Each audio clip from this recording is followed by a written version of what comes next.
ಆಸ್ತಿಕ ಸಜ್ಜನರೇ ಇದು ಕ್ಷೇಮ ಮಾರ್ಗ. ಚಂದ್ರನು ಬೃಹಸ್ಪತಿಯ ಪತ್ನಿಯಾದ ತಾರಾಳನ್ನು ಅಪಹರಿಸಿದಾಗ ಸೂರ್ಯನು ಚಂದ್ರನ ಈ ಕೃತ್ಯವನ್ನು ಖಂಡಿಸಿದನು. ಆಗ ಚಂದ್ರನು ಸೂರ್ಯನತ್ತ ಸಿಟ್ಟಿನಿಂದ ನೋಡಿದನು. ಅದಕ್ಕೆ ಪ್ರತಿಯಾಗಿ ಸೂರ್ಯನೂ ಕೂಡ ಚಂದ್ರನ ದೃಷ್ಟಿಯಲ್ಲಿ ದೃಷ್ಟಿಯಿಟ್ಟು ಕ್ರೋಧದಿಂದ ವೀಕ್ಷಿಸಿದನು. ಸೂರ್ಯ ಚಂದ್ರರಿಬ್ಬರ ಕ್ರೋಧದ ವೀಕ್ಷಣೆಯ ಘರ್ಷಣೆಯಿಂದ ಉತ್ಪತ್ತಿಯಾದ ವ್ಯಕ್ತಿಯೇ 8 ಕಣ್ಣುಗಳುಳ್ಳ 18 ಕೈಗಳುಳ್ಳ ಭಯಂಕರ ಆಕೃತಿಯ ವ್ಯತಿಪಾತ. 27 ನಕ್ಷತ್ರಗಳಂತೆ 27 ಯೋಗಗಳು ಇವೆ. ಅದರಲ್ಲಿ ವ್ಯತಿಪಾತ ಯೋಗದಲ್ಲಿ ಜನನವಾದವರ ಸ್ವಭಾವವು ಕ್ರೂರವಾಗಿರುತ್ತದೆ. ಹಠ, ಜಿದ್ದು, ಸಣ್ಣ ಸಣ್ಣ ವಿಷಯಗಳಿಗೂ ಕ್ರೋಧಗೊಳ್ಳುವ ಸ್ವಭಾವದವರಾಗಿರುತ್ತಾರೆಂದು ಶಾಂತಿ ಕರ್ಮವನ್ನು ಮಾಡಿಸಲಾಗುತ್ತದೆ. ಈ ವ್ಯತಿಪಾತನು ಹುಟ್ಟಿದಾಗ ತನ್ನ ದೊಡ್ಡ ಗಾತ್ರದ ಬಾಯಿ ತೆರೆದುಕೊಂಡೇ ಹುಟ್ಟುತ್ತಾನೆ.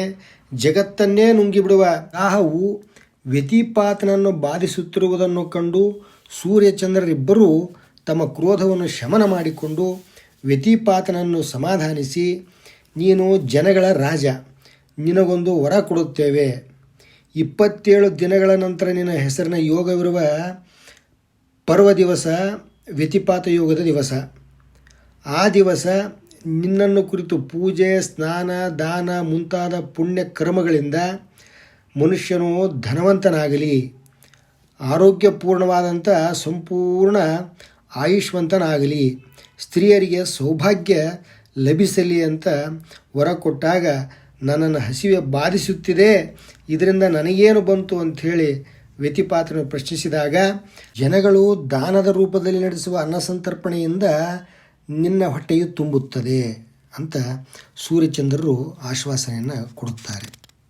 ಒಮ್ಮೆ ಯುಧಿಷ್ಠಿರ ಮಹಾರಾಜನು ಮಾರ್ಕಂಡೇಯರನ್ನು ಕುರಿತು ಸಮಸ್ತ ಪಾಪದಿಂದ ಮುಕ್ತನಾಗಲಿಕ್ಕೆ ಏನು ಉಪಾಯ ಅಂತ ಪ್ರಶ್ನೆ ಮಾಡಿದಾಗ ವ್ಯತಿಪಾತ ವ್ರತ ಮಾಡಬೇಕು ಅಂಥೇಳಿ ಮಾರ್ಕಂಡೇಯ ಋಷಿಗಳು ಹೇಳ್ತಾರೆ ಮತ್ತು ಒಂದು ದೃಷ್ಟಾಂತವನ್ನು ಯುಧಿಷ್ಠಿರನಿಗೆ ನೀಡುತ್ತಾರೆ. ದಾನ, ಧರ್ಮ, ಪೂಜೆ ಯಾವುದನ್ನೂ ಮಾಡದೆ ಬರೀ ಹಣ ಗಳಿಸುವ ವೈಶ್ಯನೊಬ್ಬನಿದ್ದ. ವ್ಯತಿಪಾತ ಯೋಗವಿರುವ ಪರ್ವದಿನ ಒಬ್ಬ ಬ್ರಾಹ್ಮಣನು ದಿನಸಿ ಖರೀದಿಸಲು ವೈಶ್ಯನ ಅಂಗಡಿಗೆ ಹೋದ. ಬ್ರಾಹ್ಮಣನ ಬಳಿ ಆ ದಿವಸ ಹಣವಿರಲಿಲ್ಲ. ಉದ್ರಿ ಕೇಳಿದ್ದರಿಂದ ವೈಶ್ಯನು ಗದರಿಸಿ ಕಾಲಿನಿಂದ ಬ್ರಾಹ್ಮಣನ ಒದ್ದು ಬಿಟ್ಟ. ಇದರಿಂದ ಕ್ರೋಧಗೊಂಡ ಬ್ರಾಹ್ಮಣನು, ನೀನು ಸತ್ತ ಬಳಿಕ ಹಸಿವೆಯಿಂದ ಬಳಲುವ ಒಂದು ಪ್ರಾಣಿಯಾಗಿ ಹೋಗು ಅಂತ ಶಪಿಸಿದ. ಬ್ರಾಹ್ಮಣರ ಶಾಪದ ಪ್ರಖರತೆ ಗೊತ್ತಿರುವವರು ವೈಶ್ಯನಿಗೆ ತಿಳಿಸಿ ಹೇಳಿದಾಗ ಭಯಗೊಂಡಂಥ ವೈಶ್ಯನು ಮತ್ತೆ ಬ್ರಾಹ್ಮಣನ ಬಳಿಗೆ ಬಂದು ಶಾಪ ವಿಮೋಚನೆಗೆ ಅಂಗಲಾಚಿದ. ವೈಶ್ಯನ ಮೇಲೆ ದಯಾವಂತನಾದಂಥ ಬ್ರಾಹ್ಮಣ, ನೀನು ಸತ್ತ ನಂತರ ಹಸಿವೆಯಿಂದ ಬಳಲ್ತಕ್ಕಂಥ ಒಂದು ಪ್ರಾಣಿಯಾಗೋದು ಖಂಡಿತ, ಆದರೆ ಆ ಸ್ಥಿತಿಯಲ್ಲಿ ಬಹಳ ದಿನ ನೀನು ಇರಲಾರೆ.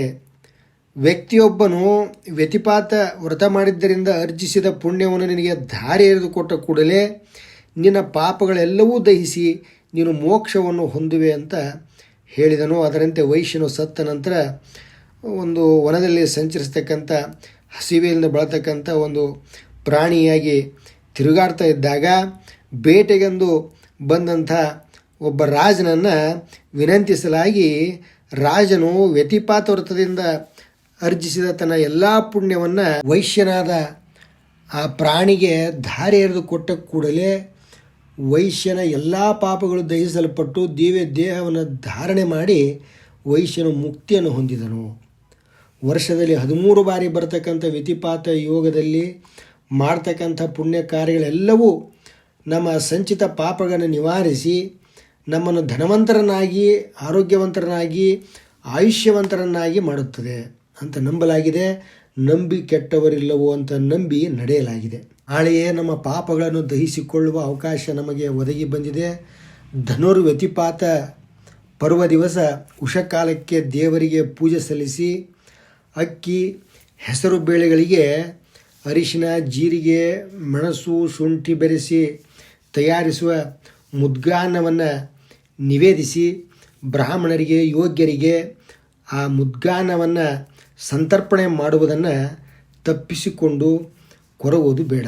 ಸೂರ್ಯನು ಧನುರಾಶಿಯಲ್ಲಿರುವಾಗ ಹುಗ್ಗಿ ಅಥವಾ ಮುದ್ಗಾನವನ್ನು ತಯಾರಿಸಿ ವಿಷ್ಣುವಿಗೆ ನಿವೇದಿಸಿ ಲಕ್ಷ್ಮೀದೇವಿಯನ್ನು ಶ್ರೀದೇವಿ ಪ್ರಥಮಂ ನಾಮ ದ್ವಿತೀಯ ಅಮೃತೋದ್ಭವ ತೃತೀಯಂ ಕಮಲಾಪ್ರೋಕ್ತ ಚತುರ್ಥಂ ಸುರಸುಂದರಿ ಪಂಚಮಂ ದೇವಗರ್ಭಾ ಚ ಷಷ್ಠಂ ಚ ಮಧುಸೂದನಿ ಸಪ್ತಮಂ ತು ವರಾರೋಹ ಅಷ್ಟಮಂ ಹರಿವಲ್ಲಭ ನವಮಂ ಕ್ಷಾಂಗಣಿ ಪ್ರೋಕ್ತ ದಶಮಂ ದೇವದೇವತಾ ಏಕಾದಶಂ ತು ಲಕ್ಷ್ಮೀ ಸ್ಯಾತ್ ದ್ವಾದಶಂ ಭುವನೇಶ್ವರಿ ಅಂತ ಸ್ತುತಿಸಿ ಪಿತೃಗಳನ್ನು ಉದ್ದೇಶಿಸಿ ಬ್ರಾಹ್ಮಣ ಭೋಜನ ಮಾಡಿಸಿದರೆ ಅದರಿಂದ ಹರಿಪದವೇ ಪ್ರಾಪ್ತವಾಗುವುದೆಂದು ಅಗ್ನಿಪುರಾಣವು ಹೇಳುತ್ತದೆ. ಧನುರ್ವ್ಯತಿಪಾತದಲ್ಲಿ ವ್ಯತಿಪಾತನಿಗೆ ವ್ಯತಿಪಾತ ಮಹಾಸತ್ವ ಸರ್ವಪಾಪ ಪ್ರಣಾಶನ ಸಹಸ್ರಬಾಹೋ ವಿಶ್ವಾತ್ಮನ್ ಗೃಹಾನರ್ಘ್ಯಂ ನಮೋಸ್ತುತೆ ವ್ಯತಿಪಾತ ನಮಸ್ತೇಸ್ತು ನಮಸ್ತೆ ವಿಶ್ವಮಂಗಲ ವಿಷ್ಣುಚಕ್ರ ಸ್ವರೂಪಾಯ ನಮಸ್ತೆ ದಿವ್ಯ ತೇಜಸ್ಸೆ ಅಂತ